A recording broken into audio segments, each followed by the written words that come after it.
جب سے میری شادیاں ہوئی ہیں نا تو جتنا رونا, آپ سمجھے کہ شادی کے بعد میں بہت خوش ہو گیا, ہوا یہ کہ شادی کے بعد جو میں رونا شروع ہوا نا, یعنی اللہ معاف فرمائے, تو میں نے کہا یہاں بھی رہوں گا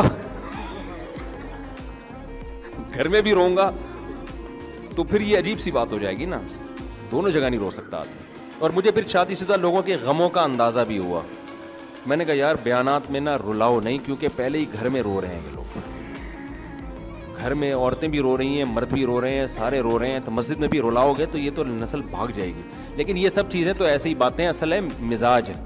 ہمارا مزاج جو لوگ جانتے ہیں وہ نارمل بھی ایسے ہی ہے جیسے یہاں ہے, ٹھیک ہے نا. ہماری جو مدرسے میں استاذ ہیں, ان کے جو ہماری دوستی ہیں, یا اپنے ہمارے دوستوں سے پوچھ لو, جیسے ہم ادھر ہیں ممبر پہ بھی ہم ویسے ہی. مجھ سے آرٹیفیشل طور پر یہ سنجیدگی ہوتی نہیں ہے کہ میں تمیز سے نا ایک دم وہ ایک دم میں آؤں کہ ایک بات کان کھول کے یاد رکھو. مجھ سے تو یہ ہوتا نہیں. ایک بات کیوں بھائی, جتنی باتیں کر رہا ہوں ساری کان کھول کے سن. فلاں نے میں فرمایا, پھر یوں فرمایا, پھر یوں فرمایا. تو ابھی میں کچھ سناؤں گا تو پھر لوگ ان کی طرف چلے جائیں گے نا, وہ پھر غلط ہو جائے گا, ورنہ بڑا زبردست ایک چیز سنانے والا تھا.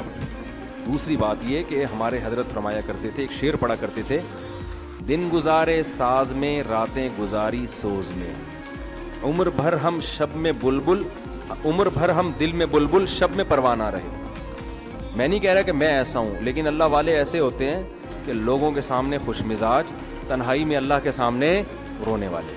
میں نہیں کہہ رہا کہ میں تنہائی میں اللہ کے سامنے رونے والا ہوں, نیک ہوں, نہ میں یہ کہہ رہا ہوں کہ نہیں ہوں ٹھیک ہے نا, وہ میں کیا ہوں وہ تو میں جانوں, اللہ جانے. لیکن رونے کی جو اصل موقع ہے نا وہ تنہائی میں اللہ کے سامنے ہے, وہ ہنسنے کا موقع نہیں ہے.